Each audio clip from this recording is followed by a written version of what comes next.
काम करत होतो. 2011ला युवासेना आली.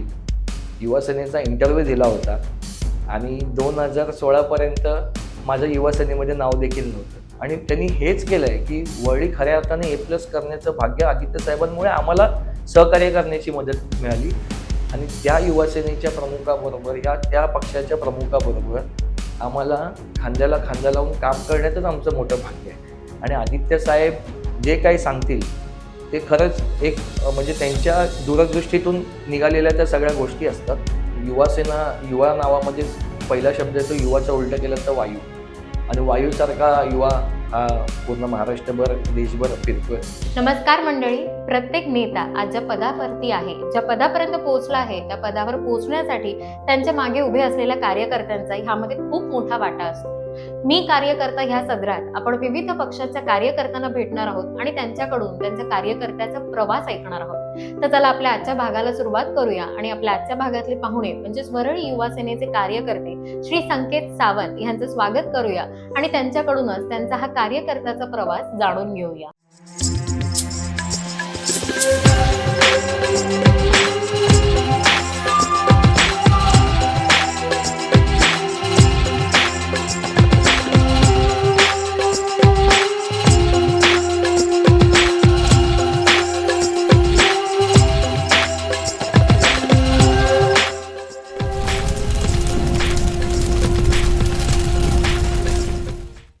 माझी कॉलेजची सुरुवात झाली आणि मी भारतीय विद्यार्थी सेनेमध्ये सर्वप्रथम मला काम करण्याची संधी मिळाली. त्या काळी भारतीय विद्यार्थी सेनेचे अध्यक्ष अभिजित पानसे होते आणि मग त्या माध्यमातून भारतीय विद्यार्थी सेनेमध्ये मी शाखा संघटक म्हणून पहिली जबाबदारी स्वीकारली. त्या माध्यमातून शिवसेनेचा माझा तो प्रवास सुरुवात झाला.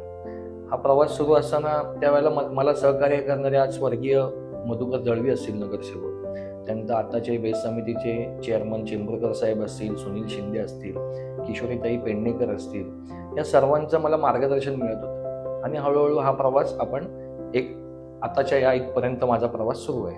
माझी सुरुवातच म्हणजे आम्हाला जे शिकवण आहे ह्या सर्व नेत्यांची, ही फक्त काम करण्यासाठीच आहे. आम्ही कोणत्याही अपेक्षेने कुठचीही गोष्ट करत नाही आणि कामं ही दिवसभर माझी चालूच असतात, की हॉस्पिटलच्या बाबतीत असू द्या, एखाद्या शिक्षणाच्या बाबतीत असू द्या किंवा एक सामाजिक बाबतीत असू द्या. आमची कामं या पद्धतीनेच लोकांच्या सेवेसाठी सुरू असतात आणि आम्ही ती सेवा म्हणूनच आजतागायत करत आलेलो निरपेक्षेने. मला एक प्रसंग आठवतो, बाळासाहेबांचा 81वा वाढदिवस होता आणि मी साधारण भारतीय विद्यार्थी सेनेमध्ये 2007-08ची गोष्ट असेल ती, आणि जस्ट माझी सुरुवात होती. मला काम करण्याची संधी त्यावेळेला मिळाली होती आणि काहीतरी वेगळं करायचं होतं. मग मी त्यावेळेचा आताचा जो ABP माझा तो त्यावेळेला स्टार माझा होता आणि स्टार माझ्यावरती एक बातमी दाखवलेली की रत्नागिरीमधील किला गावातील धीरज साटविलकर म्हणून एक मुलगा आहे आणि त्याला 2 हात नाही आहेत, 1 पाय नाही, आणि तो एका पायाने अगदी तुमचं माझं जो कोण असेल त्याचं हुबेहूब चित्र काढतो. अशा मुलाला माझ्याकडनं म्हणजे माझ्या माध्यमातून, इतर ज्यांनी मला हातभार लागले त्यांच्या माध्यमातून त्याला आपण त्यावेळी शिक्षणासाठी 51,000 रुपयाची मदत केली होती. आणि आज तो मुलगा चांगला चित्रकार आहे, चांगला आर्टिस्ट आहे, चांगला ऑर्गन वाजवतो, स्वतःच्या त्याच्या गाणी आलेल्या आहेत, स्वतःचे त्याचे चित्रकलेचे त्यांचं स्वतःचं अल्बम आहे आणि त्याची चित्र आज मोठमोठ्या प्रदर्शनाला घेतली जातात.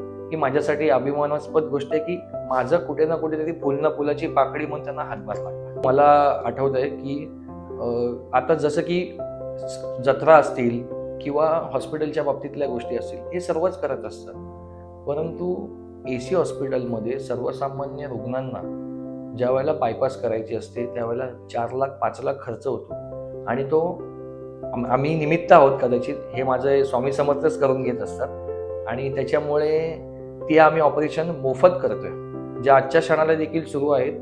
मग ते बायपासचे असू द्यात, कॅटरॅक्टचे असू द्यात किंवा इतर ऑपरेशन असू द्यात. मोठमोठ्या हॉस्पिटलने त्यांना कोटेशन जवळजवळ 5, 10, 15 लाखाची दिलेली असतात. ती ऑपरेशन देखील AC हॉस्पिटलमध्ये गरीबातल्या गरीब लोकांचं काम आमच्या माध्यमातून होते. कठीण प्रसंग म्हणजे सांगायचं तर काम करत होतो. 2011ला युवासेना आली. युवासेनेचा इंटरव्ह्यू दिला होता आणि 2016पर्यंत माझं युवासेनेमध्ये नाव देखील नव्हतं. आणि मग माझ्याबरोबरची सगळी टीम ही युवासेनेमध्ये काम करते आणि मी कुठच्याही पदावर नसताना मी भारतीय विद्यार्थी सेनेचा माजी पदाधिकारी म्हणून त्यांच्या खांद्याला खांदा लावून काम करतोय. एक कुठेतरी मनात हे होते की मला त्यावेळेला का घेतलं नव्हतं. पण असो, देर आहे दुरुस्त आहे. मला काम करण्याची संधी मिळाली आणि मी उपविभाग अधिकारी 2016ला झालो आणि आज मी विभाग अधिकारी म्हणून विभागाचा एक आदित्य साहेबांच्या मतदारसंघामध्ये आदित्य साहेबांचा युवा विभाग अधिकारी म्हणून काम करतो. हे माझ्यासाठी फार मोठी आणि उल्लेखनीय गोष्ट आहे. सुरुवातीला हे काम करत असताना आपण मिडल क्लास फॅमिली, गिरणी कामगाराचा मुलगा, हे काम करत असताना आईच्या शिव्या, वडिलांच्या शिव्या, बाजूवाले अजून काहीतरी आई वडिलांना सांगणार, यारे तुझा मुलगा या गोष्टी इकडे मला दिसला, तिकडे दिसला, हे करत होता, कशाला त्याला हे समाजाच्या काही गोष्टींमध्ये इन्व्हॉल्व्ह व्हायचंय, अभ्यासाकडे लक्ष द्यायला पाहिजे, कामधंद्यांकडे लक्ष द्यायला पाहिजे. त्यावेळेला खाल्लेल्या शिव्या देखील आईच्या आठवतो. पण आज जेव्हा एखादा रुग्ण असेल, एखादा गरजू असेल, एखाद्या शिक्षणासाठी मदत केलेला कोणी विद्यार्थी असेल, तो जेव्हा घरी एक मला थँक्यू बोलण्यासाठी येतो, तेव्हा आईच्या चेहऱ्यावरचा आनंद माझ्यासाठी फार मोठा आहे. शिवसेनेमध्ये कधीच नेता असा जाणवला नाही, कारण की शिवसेनेने कार्यकर्त्यातनं नेते घडवले. कारण इतर पक्षामध्ये बघाल तर ते डायरेक्ट नेते आहेत, त्यांच्या वडिलोपार्जित त्यांच्या राजकीय वाटचाली असतात. पण शिवसेनेमध्ये सर्वसामान्य घराण्यातला मुलगा देखील महाराष्ट्राचा मुख्यमंत्री होऊ शकतो, मुंबईचे महापौर होऊ शकतात.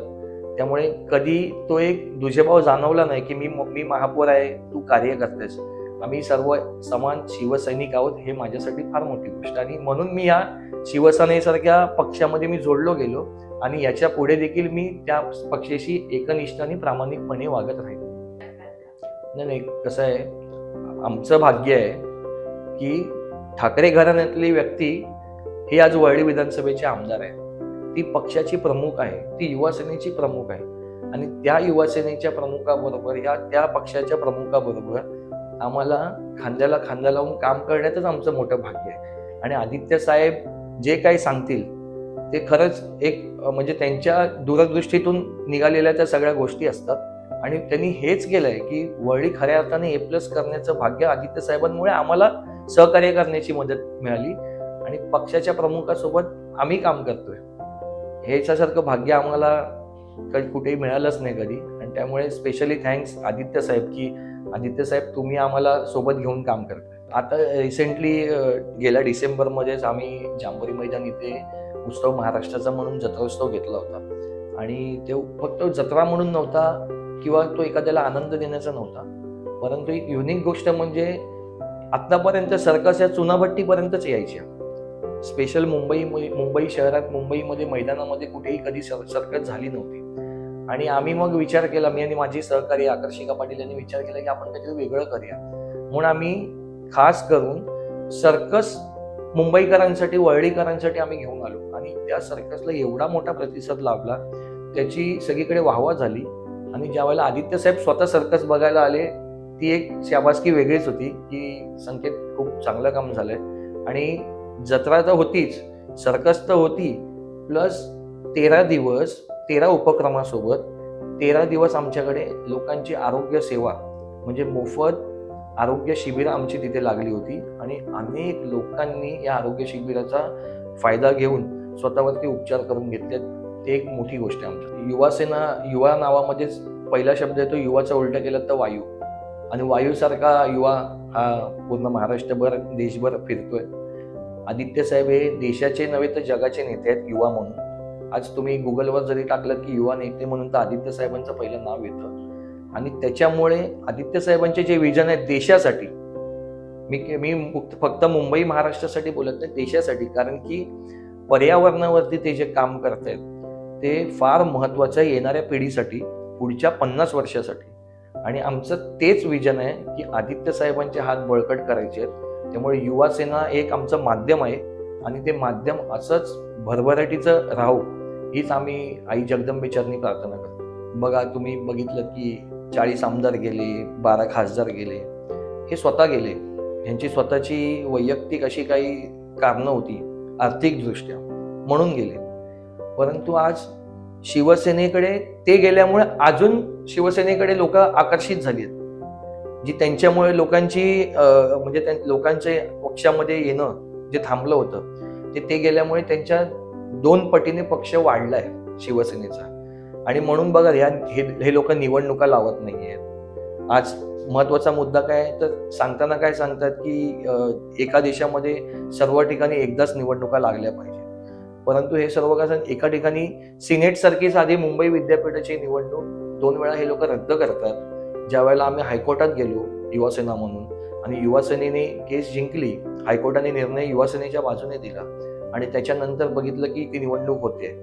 म्हणजे विद्यापीठाची साधी कॉलेजची निवडणूक हे लोक थांबवत आहेत, तर हे देशाची निवडणूक एका लेवलवरती नेऊन किंवा एका व्यासपीठावर आणून कशी करतील, हा मोठा प्रश्न आहे. संविधान बदलायला गेलेल्या गद्दारांनी जर शिवसेना उद्धव बाळासाहेब ठाकरे पक्षाला जर काही ज्ञानाचे 2 गोष्टी सांगायला गेल्या तर त्या आमच्या ऐकण्याच्या पलीकडे आहेत.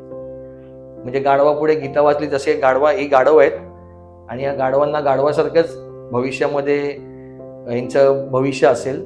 त्यामुळे शिवसेना हा वाघ आहे आणि बाळासाहेबांचे आशीर्वाद, उद्धव साहेबांचे आशीर्वाद, आदित्य साहेबांची साथ हे आमच्यासारख्या युवा सैनिकांसोबत कायम असते. त्याच्यामुळे पक्षाची वाटचाल अजून भरभराटीचीच होणार आणि हे पुढेही होत राहील.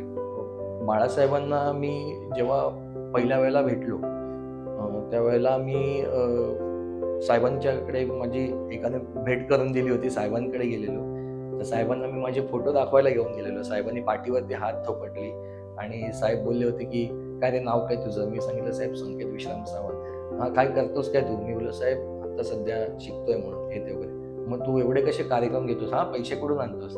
साहेब साहेबांचं ते तसं बोलण्याचं हेच होतं. साहेबांपुढे आम्ही काय बोलणार, कारण की आजही माझ्या डोळ्यात पाणी येतं की कारण की साहेब होते आणि साहेबांवरतीच आम्ही भविष्याची वाटचाल करतोय आणि साहेबांच्यासाठी आम्ही काम करत राहणार.